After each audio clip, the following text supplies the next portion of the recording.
नमस्कार, जोहार झारखंड देख रहे हैं आप। आपके साथ मैं हूं शिप्रा झा। झारखंड में कोरोना संक्रमण की घातक रफ्तार दिख रही है और 3 महीने बाद रांची में कोविड संक्रमित मरीज की मौत हुई है। तो बड़ी खबर आपको रांची से बता रहे हैं। इससे स्वास्थ्य विभाग में हड़कंप मचा हुआ है। वहीं कोरोना के साथ ही ओमिक्रॉन के संक्रमण को लेकर भी लोगों की लापरवाही पर गंभीर सवाल उठ रहे हैं। झारखंड में कोरोना के एक्टिव केस की संख्या 900 के पार पहुंच गई है। कल राज्य में 344 नए संक्रमित मरीज मिले। सबसे अधिक केस राजधानी रांची से आए हैं। 118 पॉजिटिव मरीज राजधानी रांची से मिले हैं। वहीं रांची के साथ ही कोडरमा और रामगढ़ में पॉजिटिविटी रेट अधिक दिख रही है। इधर रांची में कल 12 स्वास्थ्य कर्मियों के संक्रमित होने की पुष्टि हुई, जिसमें 7 डॉक्टर शामिल हैं। इसके अलावा 2 निजी अस्पताल में करीब 5 डॉक्टर संक्रमित मिले हैं। संक्रमण की रफ्तार को देखते हुए राज्य सरकार जल्द कुछ सख्त कदम उठा सकती है। इसे लेकर आज ही आपदा प्रबंधन की बैठक होनी है। और आइए अब देख लेते हैं कि पिछले 5 दिनों में झारखंड में किस दिन कोरोना के कितने मरीज मिले हैं। तो 25 दिसंबर को 58 कोरोना के मरीज मिले। 26 दिसंबर को 60 कोरोना के मरीज मिले हैं। 27 दिसंबर की बात की जाए तो 138। देखिए किस तरीके से आंकड़ा बढ़ता जा रहा है। 27 दिसंबर को 138 मरीज मिले। 28 दिसंबर को 159 मरीज मिले और 29 दिसंबर को 344 कोरोना के मरीज मिले हैं।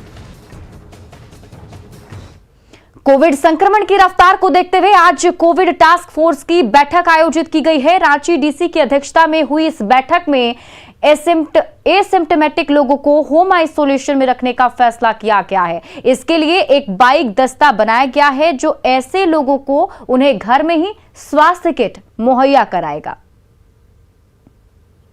सदर अस्पताल में 10 पेशेंट हैं, एडमिट हैं, सारे एसिम्प्टोमेटिक हैं।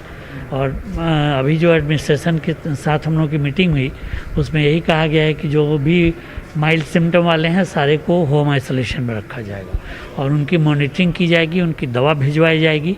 उसके लिए मोटरसाइकिल बाइक स्क्वाड बन रहा है जो जा घर घर जाके उनको दवा देगा और उनकी मॉनिटरिंग भी करेगा। सारे सेल्स एक्टिवेट कर दिए गए हैं, ऑलरेडी फंक्शनिंग थे। सारे ऑफिसर्स को ब्रीफ करके रिस्पॉन्सिबिलिटीज़ को रीएम्फेसाइज कर दिया गया है। तो ये हमारा एडमिनिस्ट्रेटिव प्रिपेयर्डनेस है।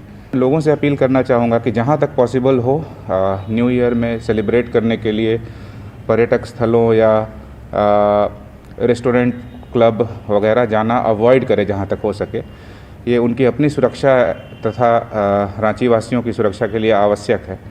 तो इतना इस हद तक हम उनसे अपील करते हैं, प्रार्थना करते हैं कि इस साल अवॉइड करें। पेशेंट के संबंधित ज़्यादा जानकारी देना उचित ना होगा, बट अस्पताल के प्रबंधन से समन्वय स्थापित करते हुए, जिला प्रशासन के अधिकारियों से समन्वय स्थापित करते हुए, डेड बॉडी के प्रोटोकॉल को पालन करते हुए डिस्पोजल के रिगार्डिंग जो प्रावधान है वो हमने किया है।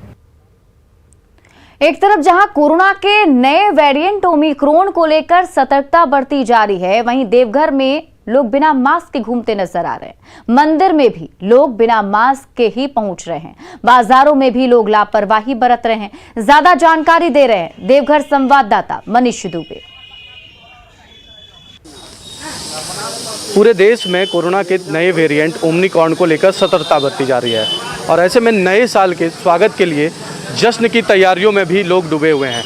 देवघर की अगर बात करें तो देवघर के लगभग होटलों में नए साल की तैयारी में लोग जुटे हुए हैं, जश्न करने की तैयारी में जुटे हुए हैं। हालांकि अब तक वैसी कोई गाइडलाइन उन्हें पेश नहीं की गई है जिससे कि कोविड का जो है नियम पालन कराया जा सके। ऐसे में बड़ा सवाल उठता है कि अगर इस तरह से सेलिब्रेशन किया जाए और लोग, क्योंकि देवघर एक पर्यटन स्थल भी है, बाबा बैद्यनाथ मंदिर पूजा करने के बाद लोग पर्यटन स्थलों में भी जाते हैं, तो यहाँ पर अगर इसको नहीं रोका जाए तो हो सकता है कि आने वाले दिनों में कोरोना को लेकर देवघर में बड़ा विस्फोट हो सकता है। तो इसको लेकर जिला प्रशासन के लिए बड़ा जो है ये एक बहुत बड़ी चुनौती रहेगी जिला प्रशासन के लिए कि कैसे ओमिक्रॉन को लेकर लोगों को सतर्क करें और बाहरी लोग जो आ रहे हैं उन्हें कोरोना वैक्सीन और कोरोना का जांच कराए बिना नहीं अंदर प्रवेश करने दिया जा सके। तो कुल मिला के ये कह सकते हैं कि देवघर में नए साल के जश्न को लेकर तैयारियां तो शुरू हो गई है, लेकिन बहुत बड़ा सवाल कि क्या इस कोविड महामारी जो तीसरे नए वेरिएंट है इससे देवघर वासी बच पाएंगे।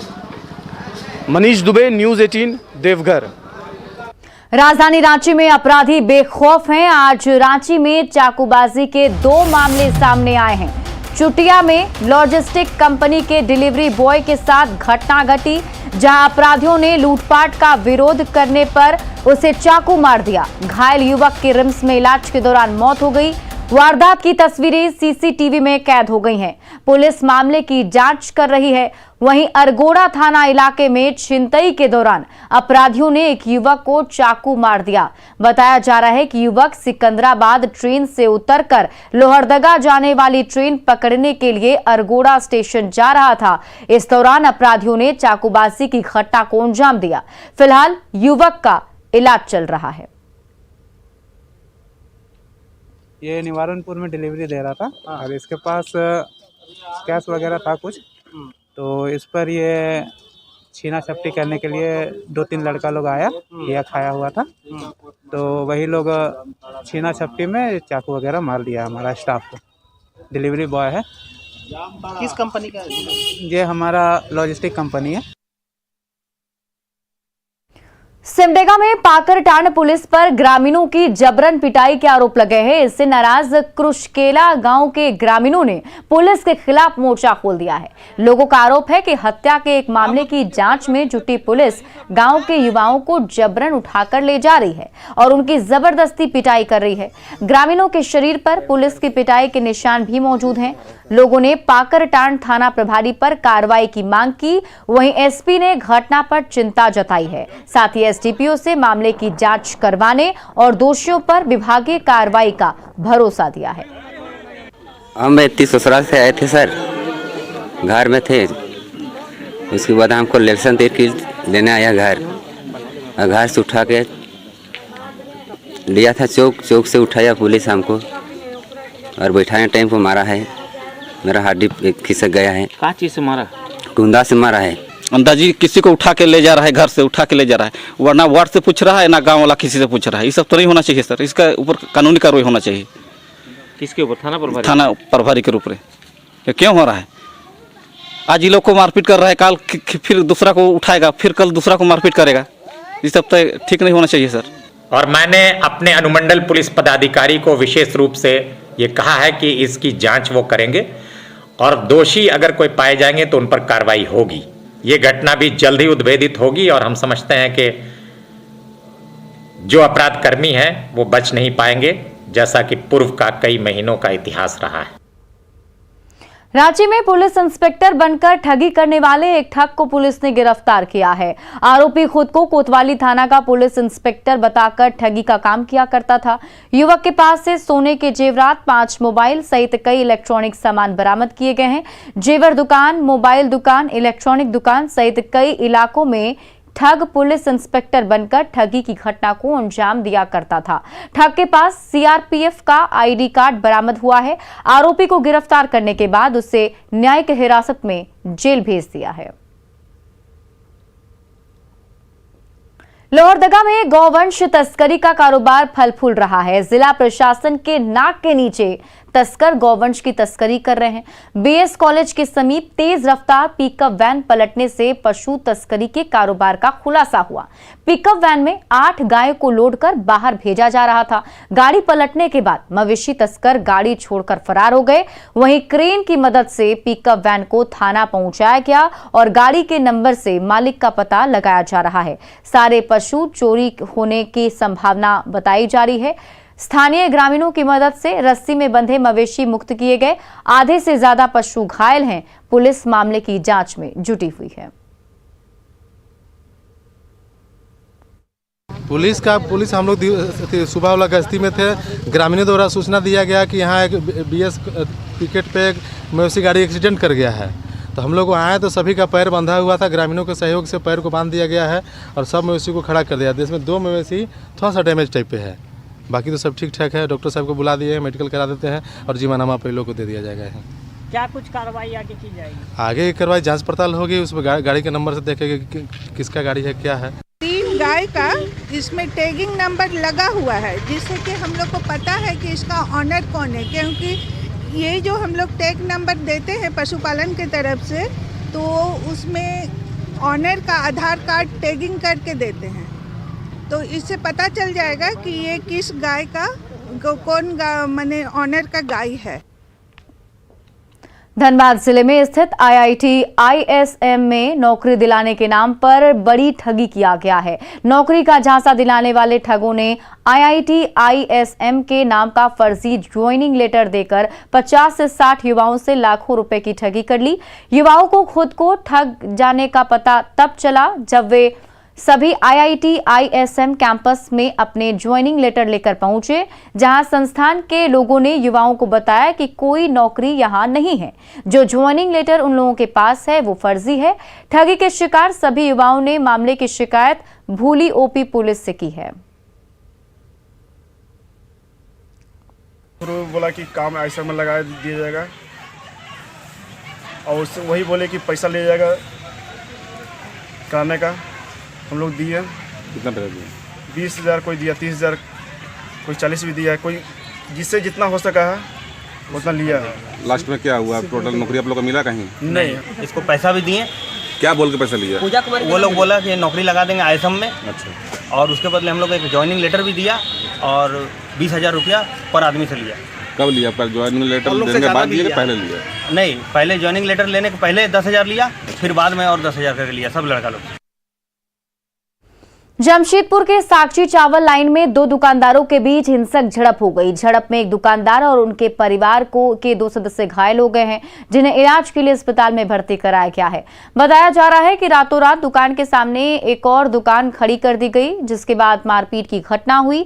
पुलिस मामले की छानबीन में जुटी हुई है। सर मेरा अलाउंसमेंट दुकान है सर, कागज पत्तर है मेरा सर। मेरे आगे जबरदस्ती ये लोग दबंग करके बना लिया है सर। 2 साल से उसका आगे अभी ताला खोलेंगे, उन लोग खोलने नहीं दिया। उन लोग झाप खोल लिया। हम बोले कि आप जहाँ आप खोले तो हम ताला खोलेंगे। तो मेरा साड़ी भी गिर दिया पीछे वाला, चूड़ी भी खोल दिया, माल में तो सब चीज छान लिया। उसको लेकर लगा रख दिया अपना जगह में। आप अपना जगह में रख दिया तो ये भाई दो का ताला मारने लगे, ताला मारने लगे, किया। झारखंड की हेमंत सोरेन सरकार ने पेट्रोल पर प्रति लीटर 25 रुपए की सब्सिडी देने की घोषणा की है। न्यूज 18 से बातचीत में वित्त मंत्री रामेश्वर उरांव ने कहा कि मोटरसाइकिल या स्कूटर वाले राशन कार्ड धारियों को ही इसका हर महीने 10 लीटर तक लाभ मिल पाएगा। सरकार के आकलन के मुताबिक झारखंड के 61 लाख कार्डधारियों में से करीब 20 लाख लोगों के पास दोपहिया गाड़ी है। ऐसे में सरकार को करीब 50 करोड़ रुपए का अतिरिक्त भार पड़ेगा। उन्होंने इस योजना का लाभ लेने के लिए राशन कार्ड के आधार से लिंक होने, आधार कार्ड के बैंक अकाउंट से जुड़े होने और गाड़ी का रजिस्ट्रेशन आधार कार्ड के लिंक होने की शर्त रखी है। उन्होंने दावा किया है कि 26 जनवरी 2022 से योजना के लागू होने से पहले सरकार हर एक पहलू पर अपनी एक्सरसाइज पूरी कर लेगी। तो सरकार ने तय किया कि हम ऐसे लोगों को मदद करेंगे 25 रुपये प्रति लीटर, 1 महीना में 10 लीटर, ज़्यादा नहीं। 11-12 खरीदेंगे तो अपने पैसे से खरीदेंगे।